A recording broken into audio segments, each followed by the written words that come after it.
আমল করার জন্য আরেকটি কাজ হচ্ছে বসে বসে রাজনৈতিক আলাপ। কি রাজনৈতিক আলাপ বুঝলেন তো? আমরা বুঝলাম না, ছাত্রদেরকে এত বছর তৈরি করার পরেও আমাদের ভাইরা খুব দ্রুত কেবল মানে দুনিয়ার উন্নতি চাচ্ছে। দুনিয়ার উন্নতি আপনার এত বেশি দরকার হবে না। যেটা আল্লাহ দেখছে এটা আসবেই আসবে, এটা আমার কথা, রসুলের কথা। কি বলছেন রাসূলুল্লাহ সাল্লাল্লাহু আলাইহি ওয়াসাল্লাম? মান কানাত দুনিয়া হাম্মু, দুনিয়া যার চিন্তা চেতনা হবে, জাআল্লাহু ফাকরাহু বাইনা আইনাইহি, আল্লাহ তার চোখের সামনে শুধু অভাব লিখে দিবেন। অর্থাৎ তার এটা হয় না, এটা হয় না, এটা হয় না। ওয়ালা তাতি দুনিয়া ইল্লা মা কুতিবা লাহু, দুনিয়া যতটুকু লিখছে ততটুকু আসবে, বেশি আসবে না। আমি যদি আপনাদের নিয়ে একটা দল করে ফেলি, কি আসবে আমার বলেন তো? কিছু আসবে না। এই দল দিয়ে কিছু হবে না, কিছুই আসবে না এটা দিয়ে। তবে কি হবে, আমি যদি কোনো আপনাদের দিয়ে দিনে আলোচনা করি, খুব লাভ হবে, আমলে যাব। দুনিয়ার কিছুই আমার দ্বারা হবে না, আসবে না। দুনিয়া যেটা আসবে প্রত্যেকে আল্লাহ তো লিখছেন ওটাই আসবে। এখানে আমি যদি কোনো খুব বেশি আশাবাদী হয়ে যাই, ওগুলো দিয়ে কিছু একটা আসবে না। আসলে যতই আপনি চেষ্টা করেন না কেন, শেষ পর্যন্ত এটাই পাবেন, এটাই পাবেন। আপনারা জানেন যে স্বাদ 3 রকম। স্বাদ আছে না? স্বাদ আছে না খাওয়ার জিনিস? মজা, মজা 3টা। একটা হচ্ছে খাবার, পানীয়, এবং বা আরেকটা জিনিস বুঝতে পারছেন? এই 3টা হচ্ছে শারীরিক মজা। শারীরিক মজা এটা একটা সময় থাকে, একটা সময় থাকে না। একটা সময় না খাইতে ফেললে বাস, অনেকে বলে না না খাবো না, খাবো না। আরেকটা জিনিস, তারপরে এটা হচ্ছে এমন স্বাদটা শেষ হয়ে যায়, এটা পেটে থাকে না। যতই মজা করে খাচ্ছেন ততই কিন্তু আবার দৌড়াতে হবে এবং জায়গা যেখানে ভালো জায়গা না, এই স্বাদ বেশি দিন থাকে না। আরেকটা স্বাদ আছে, ধারণা করা স্বাদ। খুব আমি আজকে নেতৃত্ব দেব, কালকে বিশাল একটা পোস্ট পাবো, পরশু আমি মন্ত্রী হবো, এরপরের দিন আমাকে গাড়ি নিয়ে আসবে 2টা, এরপরের দিন আমি রাস্তা দিয়ে 3-4 জন আমার রাস্তা খোলে দিবে, হ্যাঁ, তারপর আমাকে এরকম সম্মান দিবে, আমি এটা করবো। এগুলো হচ্ছে লাজ্জাতুন ওয়াহমিয়া, ধারণা করা স্বাদ। এই স্বাদ আসলে অনেকেরই হয় না। সবাই কি রাষ্ট্রপ্রধান হয়ে যায়? এই স্বাদ খুব মজার স্বাদ নয়, এগুলো হচ্ছে ধারণা করা স্বাদ। এগুলো খুব ভালো স্বাদ নয়, এগুলো ক্ষতিকর। এইটার জন্য দুনিয়াকে আপনি বড় করে দেখবেন, দিনকে ছোট করে দেখবেন। আর একটা স্বাদ হচ্ছে খুব আসলে এটা স্বাদ, সেটা কি? এটা হচ্ছে লাজ্জাতুল মারিফিয়া। আল্লাহকে চেনার জন্য যে সময়টা ব্যয় করবেন, দিন জানার জন্য সময়টা ব্যয় করবেন, ইসলাম জানার জন্য, আখিরাত জানার জন্য, রাসূলকে জানার জন্য যে সময়টা ব্যয় করবেন, এটা হচ্ছে লাজ্জাতুল মারিফিয়া। এটা হচ্ছে আসল স্বাদ, এটা প্রকৃত স্বাদ। এই প্রকৃত স্বাদের জন্য ইবনে তাইমিয়া বলতেছেন, কখনো কখনো আমার অন্তরে এত আনন্দ আসে, আমি বলি যে দুনিয়ার রাজা বাদশাহ যদি কোনো জানতো আমি কি আনন্দে আছি, তাহলে আমার সাথে যুদ্ধে লিপ্ত হইতো যে এটা আমার দিয়ে দাও, তুমি এত আনন্দ কেন থাকো। তিনি এই জন্য বলছেন, যখন তাকে জেলে দেয়া হয়, বলছে মা ইয়াফালু বিআদাই জান্নাতি ফি জান্নাতি জান্নাতি বুস্তানি জান্নাতি ওয়া বুস্তানি ফি কলবি, আমার শত্রু আমার কি করবে? আমার জান্নাত, দুনিয়ার জান্নাত, আনন্দ, দুনিয়ার যে বাগান আমার অন্তরের ভিতরে আছে, আমাকে কিছু করতে পারবে না তোমরা কিছু।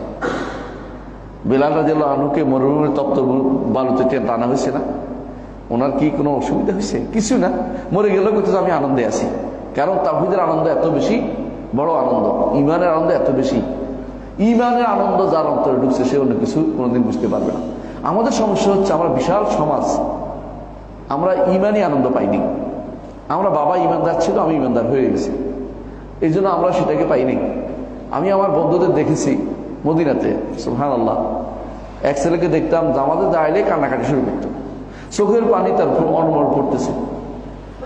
কেন? যখন বলে ইহদিনাস সিরাতাল মুস্তাকিম, মালিক ইয়াউমিদ্দিন, কিয়ামতের দিনের মালিক, সেদিন কেউ নাই, আপনার পাশে কেউ নাই, রাজারাও কিছু করবে না, প্রজারাও কিছু করবে না, প্রত্যেকের হিসাব প্রত্যেকে দিতে হবে। সেদিন কি কাজে লাগবে? ইয়াকা না'বুদু ওয়া ইয়াকা নাস্তাঈন, আল্লাহর ইবাদত যদি করে থাকি এটা কাজে লাগবে। এবং সে একদিন, আমি তাকে জিজ্ঞাসা করছিলাম, তখনকার সময় যারা আমেরিকান ছিল, নন মুসলিম, যে তুমি কোন পক্ষে? বলছে আমি চিন্তা করতেছি হাসরের দিন কে কার পক্ষে দাঁড়াবে এটা চিন্তা করতেছি, আর তুমি আমার বলতেছো কোন পক্ষে? বুঝেন জিনিসটা? ইমানদার এগুলিকে অবশ্যই ফিতনা মনে করতেই হবে। দুনিয়ার এই জায়গায় আপনি যাওয়ার জন্য যত ব্যস্ত হয়ে পড়ছেন, দুনিয়া আপনার থেকে তত দূরে সরে যাবে, এটা মনে রাখেন। যখন আপনি দুনিয়া চাইবেন না, দুনিয়া দৌড়ে আসতে থাকবে যে তো আমার দিকে চায় না। আর যখন দুনিয়া চাইবেন, দুনিয়া পালায় থাকবে, দেখি কত দূরে যেতে পারছে আমার পিছনে। শেষ পর্যন্ত কোথায় পাবেন? গর্তটা, 3.5 হাত গর্তটা। 3.5 গর্তের বাইরে যেতে পারবেন না। প্রিয় ভাই, আমি কেন কথাটা বললাম, আমাদের অনেক ভাই এলএম থেকে দূরে সরে যাচ্ছেন। এই কতদিন আনন্দে যেন, এই আনন্দ বেশি দিন থাকবে না, এই আনন্দ বেশি দিন থাকবে না। এগুলি হচ্ছে পট পরিবর্তন, একজন আসবে একজন যাবে, আপনার কোনো উন্নতি হবে না। আপনি যে কিছু একটা পেয়ে যাবেন, যত কিছুই করেন না কেন, আল্লাহ শুধুমাত্র আপনার আছে, আর কেউ আপনার সাহায্য করবে না। দুনিয়ার বুকে কেউ যদি সাহায্য করতে পারে, আল্লাহই করবে। আগামী দিন আমার একটা প্রোগ্রাম ছিল ফরিদপুরে, হয় নাই, বন্ধ করে দিছে। তো হচ্ছে দেখি ভালো অবস্থানে গেছি আমি, এটা নিয়ে আনন্দ করার কোনো কিছু নেই যে আমার এত বড় কিছু হয়ে গেত। হ্যাঁ, একটা মজলুম মানুষ, একটা জাতি ছিল, তাদেরকে আল্লাহ তাআলা কিছুদিন সাহায্য করবেন, কিছুদিন ভালো অবস্থা। এই সময় আমাদের বেশি বেশি দাওয়াতের কাজ করা হতো, আর কিছু না। দিনের কাজে যতটুকু সময় ব্যয় করতে হবে, এটুকু লাভ, এটুকু আখিরাতের খাতায় থাকবে, হাসরের মাঠে কাজে লাগবে। আর যেটুকু আপনি দুনিয়ার জন্য দৌড়াবেন রাস্তায় রাস্তায়, এগুলি কোনো বেশি এটা কাজে লাগবে না, কারণ এগুলি আসলে কিছুই না। এখন যেটা, এখন কিছুই হচ্ছে না, এখন আপনি কিছুই করতে পারছেন। হ্যাঁ, যদি আপনি দিনের কোনো ভালো পরামর্শ দিতে পারেন কাউকে, সেটা ভালো কাজে লাগবে, নাহলে কোনো কাজে লাগবে না।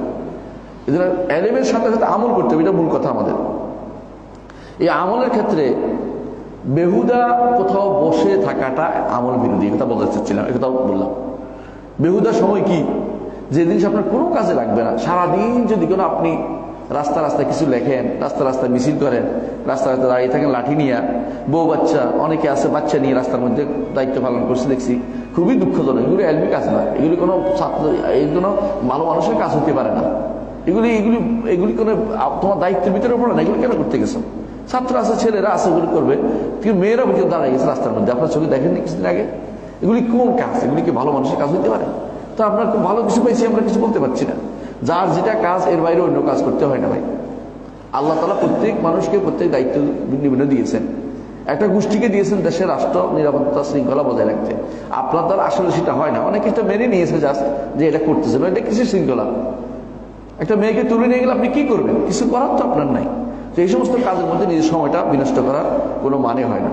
দ্বিতীয়ত, গীবতের মধ্যে থেকে দূরে থাকবেন, আমলের জন্য উপযোগী যা। বেহুদা কথাবার্তা, আজে বাজে কথা দিয়ে সময় নষ্ট করা, অথবা পত্রিকার এই মাথা থেকে ওই মাথা পর্যন্ত পড়া, এটা কাজ করবেন না। পত্রিকায় পড়াটা অতিরিক্ত সময় নষ্ট করা। হ্যাঁ, হেডিংগুলি দেখবেন, বড় বড় কি ঘটনা করছে, এরপর রেখে দেন যদি আপনার দরকার হয়। আমি একদিন আমার ওস্তাদের বাসায় গিয়েছিলাম, তো ওস্তাদ পত্রিকা পড়তেছে, আমি মনে করলাম যে পত্রিকাটা রাখলেই আমি পড়বো, মানে একটু আশালে বসে রয়েছি। দেখি যে ওস্তাদ পড়েই এই পত্রিকাটা কুটু কুটু করে ছিঁড়ে ফেলছে, একদম ছোট ছোট করে ফেলছে, এবং বলতেছে যে এগুলি কারো হাতে গেলে সারাদিন সময় নষ্ট হয়।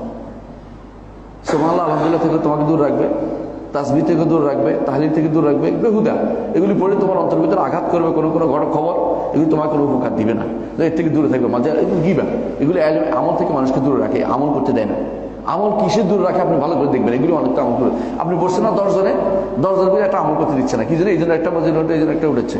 আর আপনি একা বসে থাকতেন, আস্তাগফিরুল্লাহ আস্তাগফিরুল্লাহ করতে পারতেন না? সুবহানাল্লাহ, আলহামদুলিল্লাহ, আস্তাগফিরুল্লাহ, লা ইলাহা ইল্লাল্লাহ, লা হাওলা ওয়ালা কুওয়াতা ইল্লা বিল্লাহ। আছে তো যত কিছু ইসলামের মধ্যে, কয়টা জিনিস? এই 6টা 7টা জিনিস। বাকিয়াতুস সালিহাত, আমলের জন্য কি?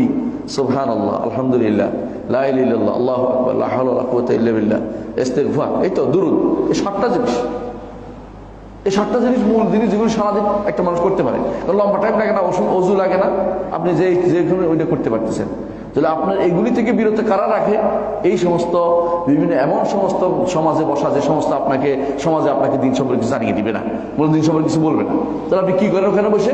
সেখানে বসে আপনি হয় কারো গীবত চর্চা, নয় অমুকের গীবত চর্চা, অমুকের এটা, অথবা আনন্দ উৎফুল্ল চিৎকার, এছাড়া কিছুই হচ্ছে না। এগুলি দ্বারা আপনার কোনো আখিরাতের কোনো উপকার হবে না। প্রিয় ভাইরা, যদি আপনি এলেম দ্বারা, এলেম করলে যে উপকার, এটা বলেছি, এলেম যদি করলে আমল না করে, এলেম আমল না করে কি উপকার? আমল করলে উপকার হয় বলছি, আমল যদি না করে কি অপকার হয়?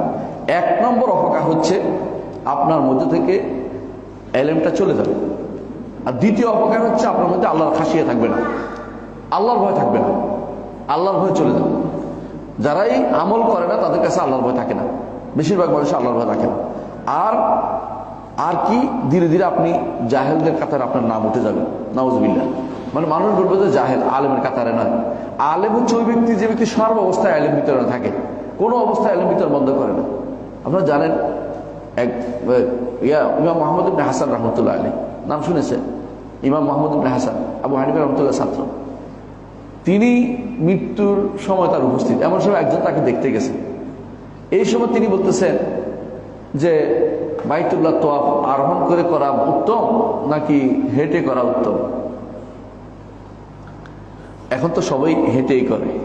একটা সময় ছিল বাইতুল্লাহ তোয়াফ করা হতো, কেউ বাহনে চড়ে, কেউ হেঁটে, দুইটাই করত। কোনটা উত্তম? তো একজন বলতেছে যে রসুল তো বাহনে চড়ে করেছেন, আরেকজন বলতে রসুল তো হেঁটেও করেছেন, এ নিয়ে কোনো সমাধান দিতে পারেন নাই। তো তিনি বললেন যে আমার কাছে মনে হচ্ছে যে যেই তোয়াফের পরে সফর করতে হয় সেই তোয়াফ যেন বাহনের উপর চড়া হয়, তখনকার সময়ের কথা বলতেছি এটা। আর যেই তোয়াফের পরে অবস্থান করবে সেই তোয়াফ যেন হেঁটে করা হয়। এটুকু তো বলছে এলমি কথা। বলতেছে আমরা দরজা পর্যন্ত গেছি, আমার সঙ্গে পিছন দিয়ে চিৎকার শুধু মারা গেছে। মানে মৃত্যুর আগ পর্যন্ত একটা মানুষ এলেম চর্চাকে আনন্দ পেয়েছে তারা।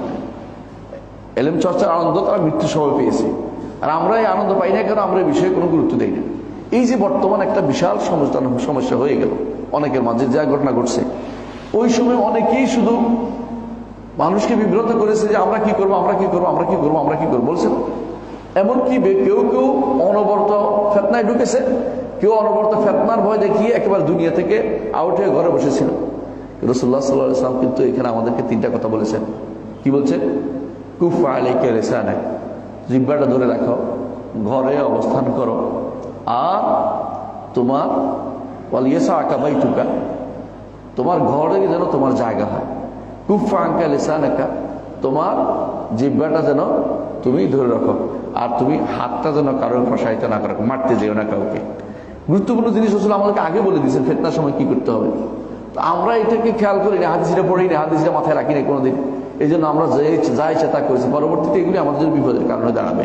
কারণ আমরা আসলেই জুলুম করেছি কিনা এটা আগে দেখতে হবে।